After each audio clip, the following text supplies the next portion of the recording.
Art as humanistic discipline. Frameworks and perspectives. The humanistic discipline has a two field of learning. It is the science and the humanities. Humanities comes from the word humanus, which means human. Cultured and refined sciences deals in the natural phenomenon. Furthermore, humanities includes with languages, history, arts, and philosophy.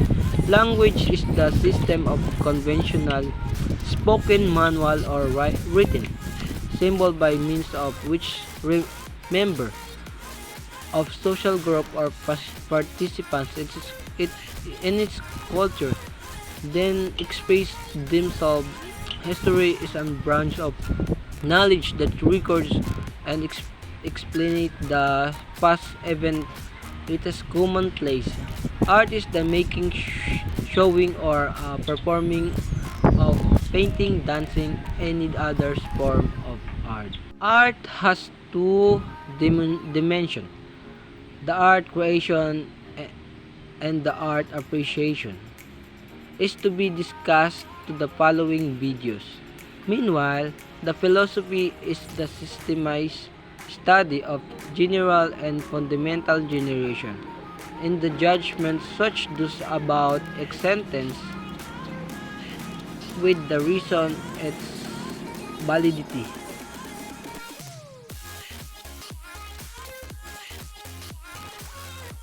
Hello everyone, I am Ayon J. Minyosa.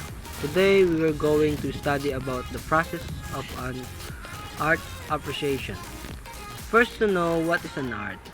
An art is the appreciation and application of human creative skills and imagination, typically in a visual form such as paintings, sculptures, producing work to be appreciated primarily to their beauty or emotional power.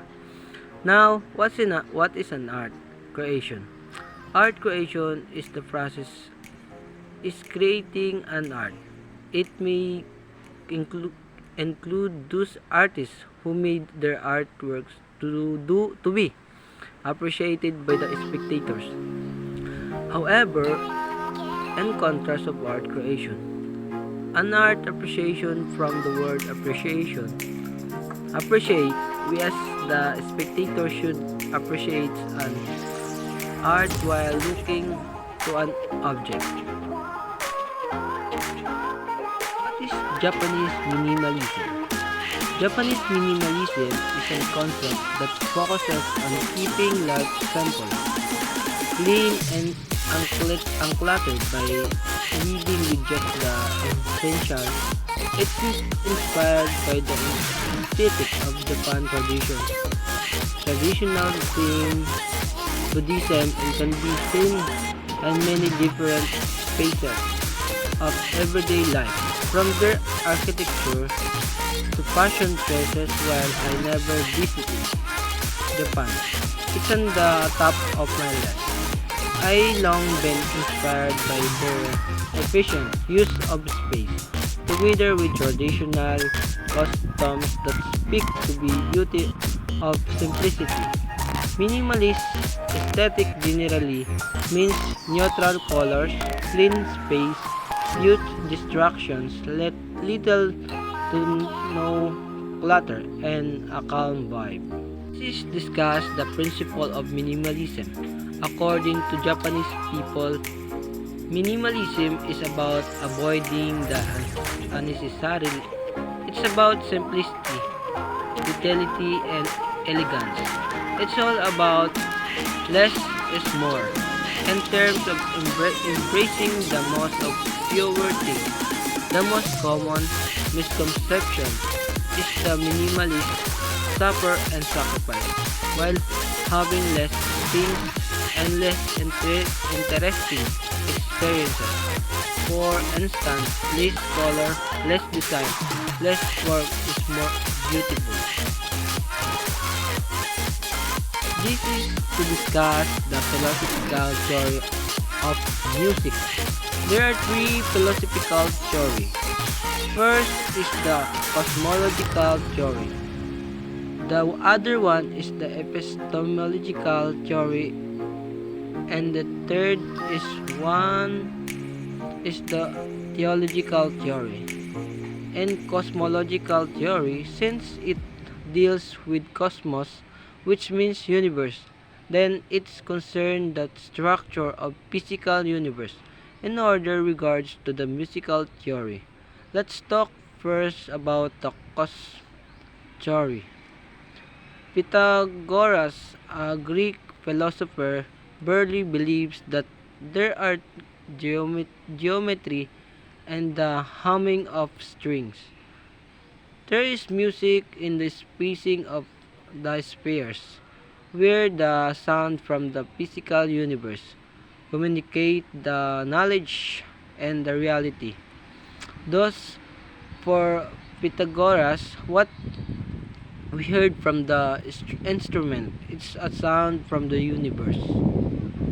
Now, let's talk about epistemological theory of music. When we say epistemological, it is the theory of knowledge, especially with regards to its methods, validity, and scope.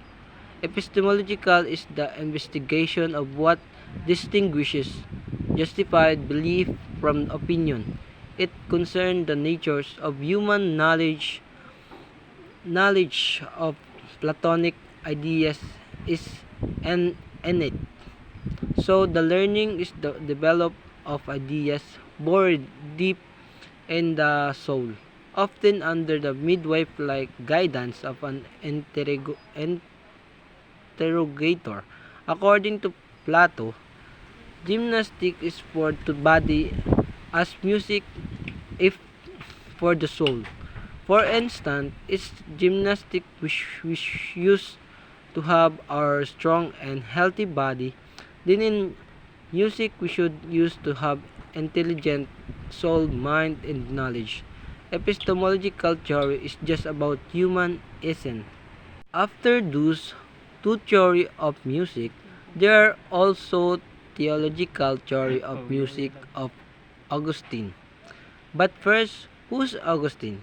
Augustine the Saint was a theologian and philosopher of Berber. He is the bishop in Hippo. Singing is praying twice over. There are definitions of art based on imitationism, painting and sculpture, imitation of the appearance of people, things, or even music, imitation of the sound of the universe, dance, imitation of movement, animals, natures, or things, literature, imitation of life through language, and lastly, the drama as the imitation of life through action of dialogue. This is to discuss the imitation theory of art and beauty. The following are the theories of art: imitationism, representationism, formalism, expressionism, action theory, and the institutional theory. Imitation is the idealist theory of art by Plato. In theory of beauty, it asks what is beauty. Hence, it's asks does the beauty deals positive or negative. Also, what is the essence of beauty things? However, in philosophy of art, it asks what is an art and what is an essence of an art. Aesthetic means logic, metaphysics, epistemology, and ethics. Beauty means as truth, reality, knowledge, and good, while the ugly means falsity, illusion, ignorance, and evil. The imitation theory of Plato has characterized into three types word: the word of art, word of becoming, and the word of being imitation. In the word of art should be the appreciation through the created art where you can only see the illusion visual through an art. An example of it is the work of Van Gogh entitled Chair with a Pipe. In the world of becoming, it is usually a physical, material chair, things made by the artisans. Meanwhile, the third one is the world of being. It deals only the an idea contemplated by philosophers and is regards the knowledge upon the reality in the representation